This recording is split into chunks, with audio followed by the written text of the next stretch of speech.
11 juin 2026, le monde entier avait les yeux rivés sur l'Estadio Azteca de Mexico pour le coup d'envoi officiel de la plus grande Coupe du Monde de l'histoire. Et le moins que l'on puisse dire, c'est que ce match d'ouverture entre le Mexique et l'Afrique du Sud est déjà entré dans l'histoire du tournoi. Une victoire nette 2-0 pour El Tri, un public en transe, mais surtout un scénario absolument dingue. 3 cartons rouges, une tension dramatique étouffante et un immense combat tactique sur la pelouse. Derrière le score, comment Javier Aguirre a-t-il piégé le plan d'Hugo Broos?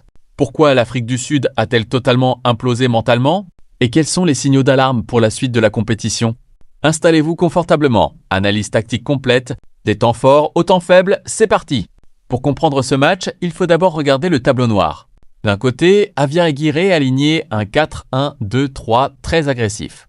L'objectif était clair, imposer un rythme infernal d'entrée de jeu.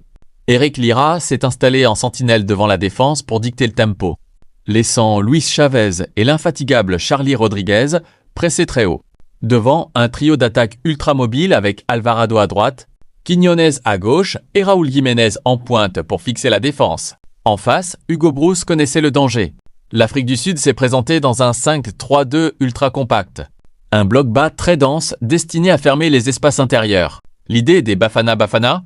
Aspirer le Mexique, faire bloc autour du gardien Ronwen Williams et déclencher des flèches en contre-attaque grâce à la vitesse de Lyle Foster et la créativité de Percy Tau. Sur le papier, le piège sud-africain était parfait. Mais sur le terrain, le plan a volé en éclats après seulement 8 minutes de jeu. Le premier grand tournant, c'est le temps fort mexicain de la première mi-temps. Dès le coup d'envoi, le Mexique a étouffé son adversaire par un contre-pressing immédiat à la perte de balle. Regardez cette action à la 8e minute. L'Afrique du Sud tente de relancer court. Yaya Sitol est immédiatement harcelé par Eric Lira. Récupération haute, transition éclair. Le ballon arrive dans les pieds de Julian Quiñones, qui ne tremble pas et ajuste Williams. 1-0, le stade explose, le plan sud-africain est par terre. Pourquoi le Mexique a-t-il autant dominé ce premier acte? Grâce à l'utilisation de la largeur, les latéraux mexicains sont montés très haut, obligeant les pistons sud-africains à redescendre. Le 5-3-2 de l'Afrique du Sud s'est transformé en un 5-5-0 totalement inoffensif. Le Mexique a confisqué le ballon avec 61% de possession en première période. Roberto Alvarado a été un poison constant sur son aile droite, provoquant des fautes à répétition.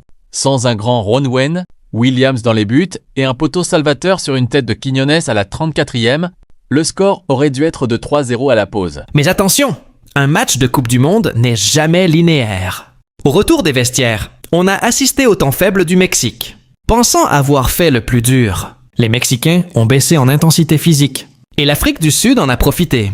Entre la 45e et la 55e minute, les Bafana Bafana ont enfin réussi à sortir de leur camp. Sous l'impulsion de Teboho Mokoena, le jeu est devenu beaucoup plus direct. Et c'est là qu'on a vu les limites de cette équipe mexicaine. La gestion de la profondeur. Sur 2 longs ballons successifs, la charnière centrale. Montes Vasquez s'est fait surprendre par la vitesse de Lyle Foster. Par 2 fois, le Mexique s'est fait peur. Heureusement, la précision a cruellement manqué aux attaquants sud-africains. Dans le dernier geste, à l'image de cette frappe trop croisée de Percy. Tôt à la 52e, le Mexique tanguait. Mais le destin du match allait basculer sur un geste défensif désespéré. 54e minute, le tournant absolu du match. Sur un contre-éclair initié par Chavez, Raúl Jiménez est lancé seul face au but. À la limite de la surface de réparation, Yaya Sitol tente un tacle désespéré par derrière. Pas de débat, carton rouge direct. L'Afrique du Sud se retrouve à 10 et ses espoirs de retour s'envolent. Javier Aguirre sent le chaos et fait un choix fort. Il lance la jeune pépite de 17 ans, Gilberto Mora, et le coaching est légendaire. Moins de 2 minutes après son entrée, sur son tout premier ballon, Mora élimine son vis-à-vis sur le côté droit et délivre un centre millimétré. Au second poteau, Raúl Jiménez surgit et catapulte le ballon de la tête au fond des filets. 2-0 à la 66e minute. Le break est fait, l'Azteca chavire dans la folie. La fin de match va alors tourner au chaos le plus total. L'Afrique du Sud perdant totalement ses nerfs. À la 82e minute, après consultation du VAR, Themba Zwane est exclu à son tour pour un coup de coude volontaire sur Alvarado. L'Afrique du Sud est réduite à 9. Mais le Mexique va commettre une grave erreur d'inexpérience. Dans les arrêts de jeu, sur un des rares contres sud-africains, le capitaine, César Montes, commet une faute grossière en position de dernier défenseur. Carton rouge direct pour lui aussi.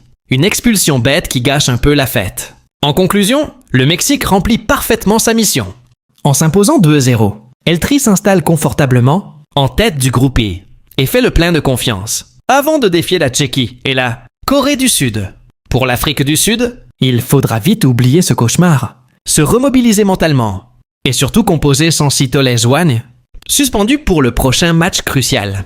Le Mondial 2026 est officiellement lancé et le spectacle est déjà au rendez-vous. Qu'avez-vous pensé de la prestation de Raúl Jiménez? Trouvez-vous le carton rouge de Montes mérité? Donnez-moi vos avis dans les commentaires. On se retrouve dès demain pour l'analyse des entrées, en liste des États-Unis et du Canada. N'oubliez pas de lâcher un énorme pouce bleu et de vous abonner ici. Pronomets Doraus. Abonnez pour ne manquer aucun débrief tactique de cette Coupe du Monde. Prenez soin de vous et à demain.